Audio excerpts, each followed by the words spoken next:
Random House Audio presents A Nice Little Place on the North Side, Wrigley Field at 100, by George F. Will. Read for you by Mark Deakins.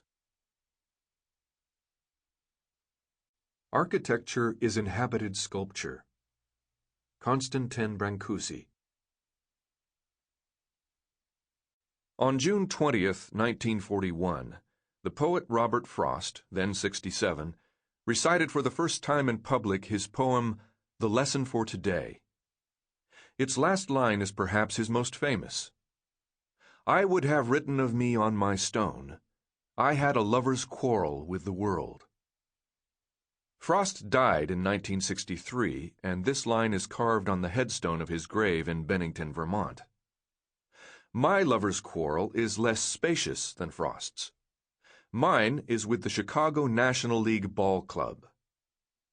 The world is what it is, and has been very good to me.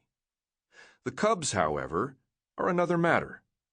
They have been generally disappointing and often annoying for most of my life, which began 47 days before Frost announced his quarrel.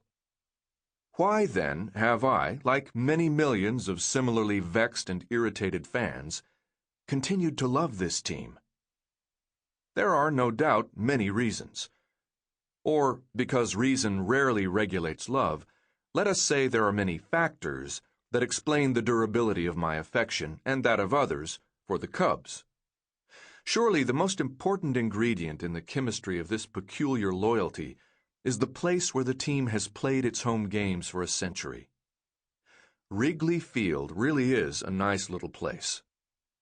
Granted, few people would care about it if the Cubs did not play there. But a lot fewer people would care about the Cubs if they did not play there. What follows is a short stroll through the braided histories of the place and the team, both of which are facets of one of America's singular cities. I will begin with my beginning. I was born on Sunday morning, May 4th, 1941, in Champaign, Illinois. The Chicago Tribune that morning reported that on Saturday, the Cubs had been characteristically docile through the first 5 innings while losing to the Brooklyn Dodgers 4-3 in Ebbets Field. On Sunday, the Cubs crossed the East River and lost to the New York Giants 9-4. It was their 3rd loss in a row. Had I been paying attention then, this book might not have been written. But one thing led to another, as things have a way of doing, and in 1948, when I was still not as discerning as one should be when making life-shaping decisions, I became a Cub fan. The Catholic Church thinks 7-year-olds have reached an age of reasoning. The Church might want to rethink that. The 1948 Cubs may have been the worst squad in the history of the franchise, finishing in 8th place, which in those days was last place, and 27.5 games out of 1st. The dreadful team inspired a Norman Rockwell cover on the September 4th Saturday Evening Post. Titled The Dugout, it featured a dejected and embarrassed Cubs dugout, behind which fans jeered. Their well-named manager was Charlie Grimm. He was, however, known as Jolly Cholly Grimm because he was so cheerful. Why was he? On August 30th, 1948, the Cubs owner, Philip K. Wrigley, ran an ad in the Tribune, which 33 years later would buy the Cubs from Wrigley's estate, to apologize for the team. The ad told the unvarnished truth. This year's rebuilding job has been a flop. You might say that. The last place Cubs record was 64-90. The 1940s, my first decade, was the first losing decade the Cubs ever had. Since then, the Cubs have not had a winning decade. Since May 4th, 1941, and through the 2013 season, they have lost 693 more games than they have won. What could compensate Cub fans for such a performance on the field? The field. Wrigley Field. This little book is about a little space. It is not, regardless of what some unhinged enthusiasts say, a sacred space. Wrigley Field's footprint on a city block is a tad smaller than that of St. Peter's Basilica in Rome. The enthusiasts think the ballpark is a kind of cathedral, and that Wrigley Field is to baseball what Rome is, or was once said to be, to religion. All roads lead there, or should. This book is, in a sense, about a frame around a picture. The point of Wrigley Field is to display baseball games. People go to museums of fine art to see the paintings, not the frames that display them.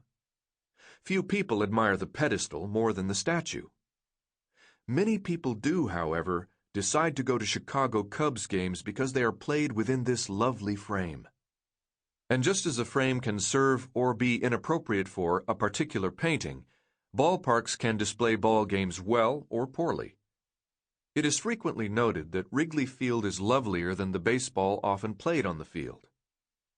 It is a hypothesis of this book that the ballpark is part cause and part symptom of the Cubs' dysfunctional performance. How can this high-quality building be partly responsible for the low quality of what has gone on in it? Listen on. The story of the ballpark is braided with the story of the baseball team and of a city. The ballpark has not been merely a passive ingredient in the Cubs' story. It has shaped what it has framed. And if architecture is inhabited sculpture, Wrigley Field has shaped the scores of millions who have, episodically and briefly, inhabited it. Ernest Demnet was a French abbé who frequently traveled and lectured in the United States. His business was soul, and he said, "Architecture of all the arts is the one which acts the most slowly, but the most surely, on the soul." This is perhaps especially true of architecture that does not set out to work upon the soul, architecture that is unselfconsciously utilitarian, as Wrigley Field is. It has been well said that architecture exists not for the structure itself, but for the space the structure creates by enclosing it. The space Wrigley Field encloses, the playing field, created Wrigley Field.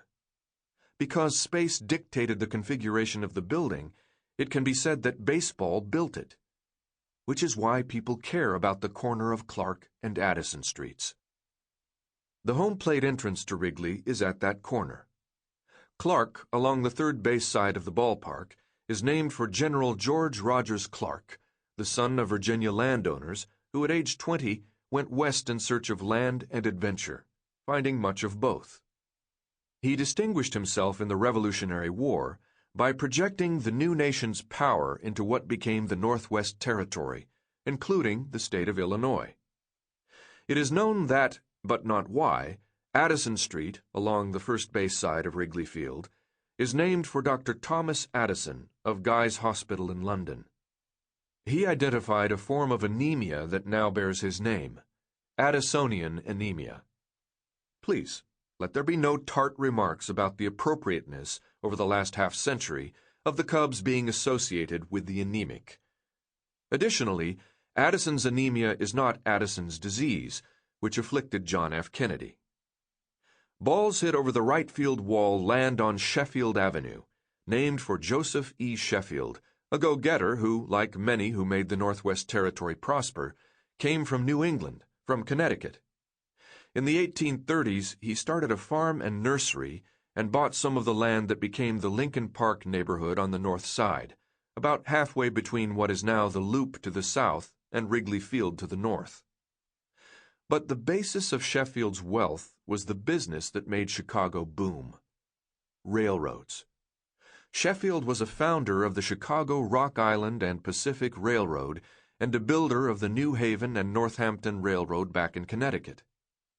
By 1914, many railroads were bringing people and the produce of the prairies to Chicago. Balls hit over Wrigley Field's left field wall land on Waveland Avenue. This name was chosen by Sheffield, the developer and subdivider, because on stormy days, some of his land on the portion of the avenue near Lake Michigan was inundated. There are no waves in central Illinois. There the land is flat, so some people consider the vistas dull. But then there are those who consider baseball dull, and as sportscaster Red Barber once said, baseball is dull only to dull minds. The highest hill in Champaign County is not much more. Sample complete. Ready to continue?